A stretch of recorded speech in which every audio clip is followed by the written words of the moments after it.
Okay, what's up guys? Nandito tayo ngayon sa DNR Protected Area Office ng Bocod Benguet. So dito po kami i-orient para alam namin kung ano yung mga protocols and safety precautions bago umakyat sa Mount Pulag. So mamaya guys, papakita ko sa inyo kung saan po kami i-orient at sa mga kasunod na video, makikita ninyo kung saan muna kami mag-stay. Pansamantala ako umakyat sa Mount Pulag.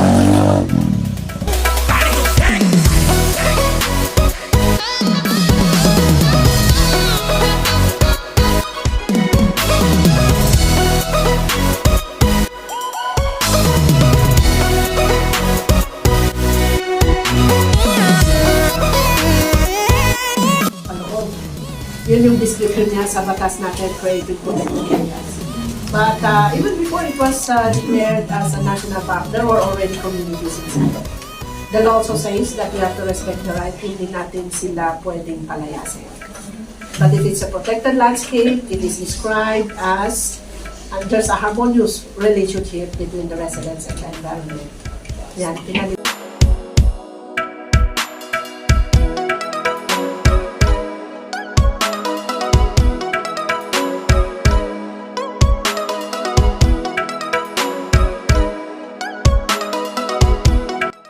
So hello guys, kakalabas lang namin galing sa orientation. It lasts for 30 to 40 minutes. So at this time, hinantay lang namin yung ibang kasama namin. Pupuntahan muna kami sa aming home staycation para makapagpahinga, para makapag-ready at may energy bukas. Guys, on the way na kami sa aming staycation house. Ayan. So nasa taas kami ng jeep kasama ang aking mga kasama sa van. Okay guys, kaway-kaway naman kayo dyan guys. Ayan o, ayan o. Okay, let's go!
So hello guys, malapit na po kami sa aming final destination, ang aming bahay kung saan po kami mag-stay bago po kami umakyat ng Mount Pulag. Ayan. So dito po medyo mas malamig na ang klima kaysa dun sa nasa baba kami kanina o sa pinanggalingan namin.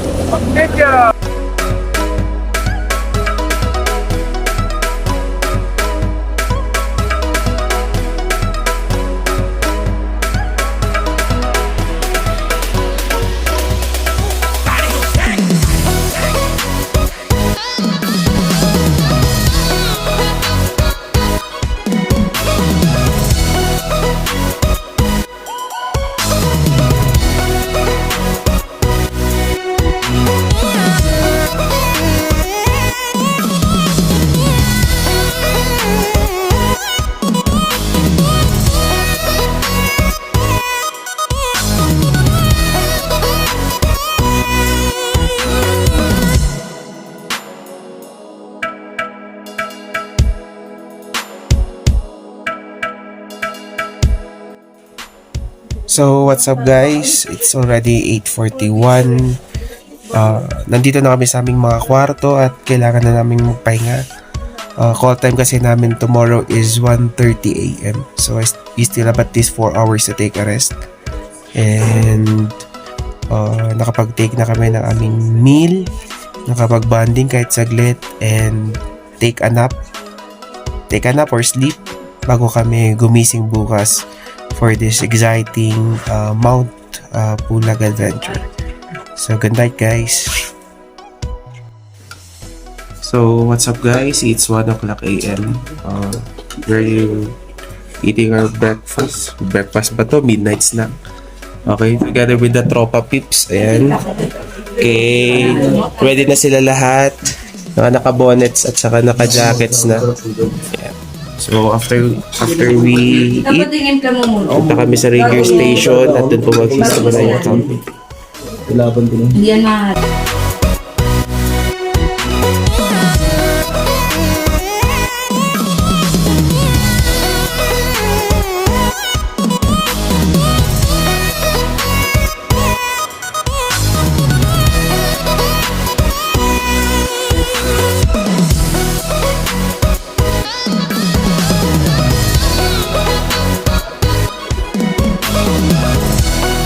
So, good morning, guys. Nandito na kami ngayon sa Ranger Station. Ito ay 10 minutes galing sa aming transient house. So, ngayon, naantay lang namin yung isa sa kasama namin bago kami umakyat sa Mount Pulag. Ayan. So, pictures muna yung mga kasama ko. Habang nag-aantay ng Ate Raquel and si Kuya Rostong. Sila yung magiging guide natin and make sure na maging familiar kayo sa kanila kapag nagkaroon na kayo ng problem sa or sa trail. And kahit sino sa inyo for sure kasi magkakaroon kayo ng different facings and baka kung saan kayo sumasama. So, familiar kayo sa kanila. Okay? Sino po magiging lead sa inyo? Ang magiging lead sa Ate Mariel, yung possible na pwedeng mauna yung maganda yung facing yung mga. Ang magiging mid, si Ate Raquel po, yung medyo katamtaman lang yun, yung magiging sweeper po, yung si Kuya Rostom. Okay? Yung taga-bo. So, hello guys. Kakatapos na kami briefing at sinama yung aming mga tour guys. Pinakilala po sa amin. Ayan. So, ready na po yung aking mga kasama sa likod. Hello! Ayan. Say hello. Ayan. Okay. Uy, iba-vlog natin to guys. Ayan. Okay, so sabi, it takes 3 to 4 hours yung pinili naming trail. Depende na lang din po sa weather conditions sa taas. Nagdarasal po namin na sana mabigyan po kami ng gabay at nakalakasan upang marating namin ng tuktok ng Mount Pulag. Ayan, so guys, samahan nyo kami. Bye! So hello guys, time check natin is 2:10. So nandito na kami sa paanan ng Mount Pulag. Ayan. So nag-start na kaming maglakad papunta sa summit.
Okay. Guys, after 30 minutes. Ulis natin. Bilis ba natin? Narating na natin ang Camp 1. Ayan. Okay. Ayan yung mga kasama ko, guys. Ayan. Sige lang.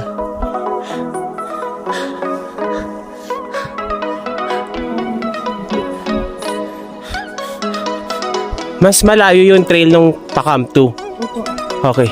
Mas ganito din katataas. Ay, delikado po. Dito na lang. Ayan.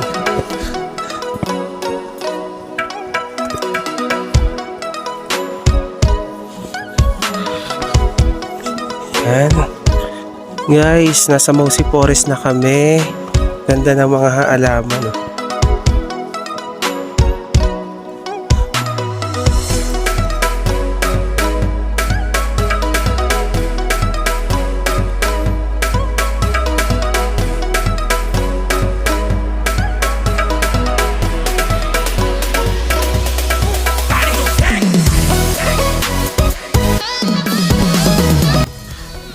So hello guys, finally nakarating na kami sa Camp 2. Ayan, after almost an hour. Ayan. So sila kasama ko po aakyat sa Mount Pulag. Okay.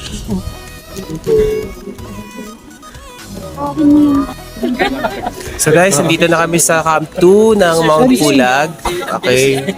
With Team Troy. Yan. Hey guys. So, alas lahat na lobat yung battery ng mga flashlight. So, kailangan mo na kayo mag-recharge. So, sabi kailangan mag-rest. Kasi masyado daw maaga bago ako makarating sa tuktok ng Mount Pulag.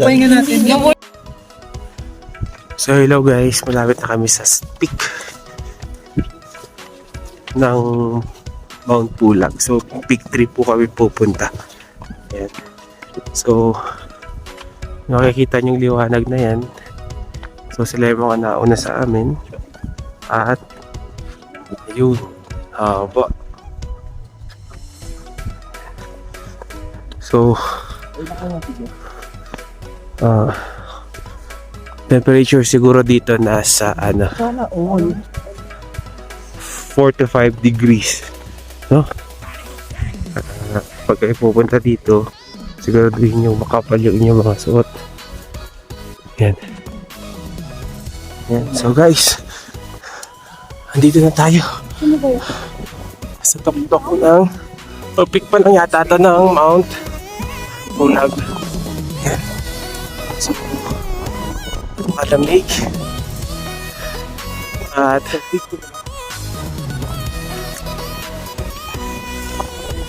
lapit na natin makita yung Sea of Clouds. Konting lakad pa.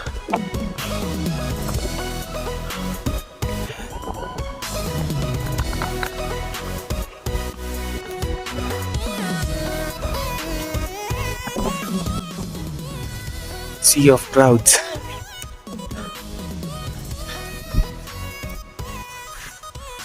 So guys, papunta na kami sa peak na to ng Mount Pulag. At sana maabutan natin ang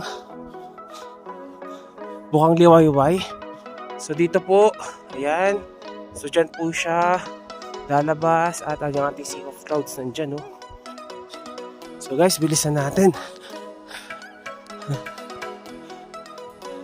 So, napakalamig dito. At kinakailangan talaga ng makapal na suot. Ayan.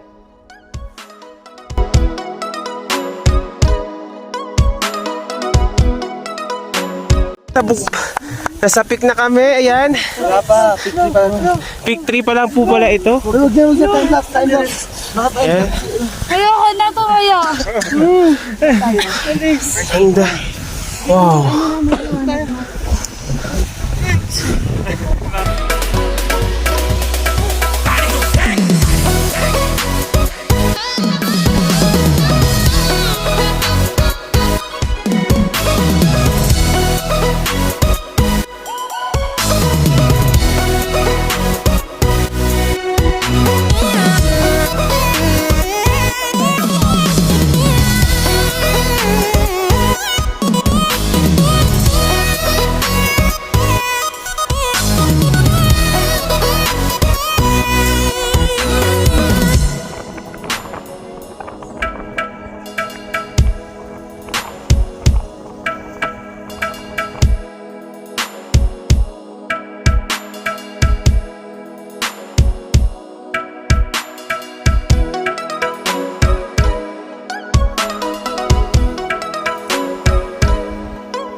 So, good morning guys.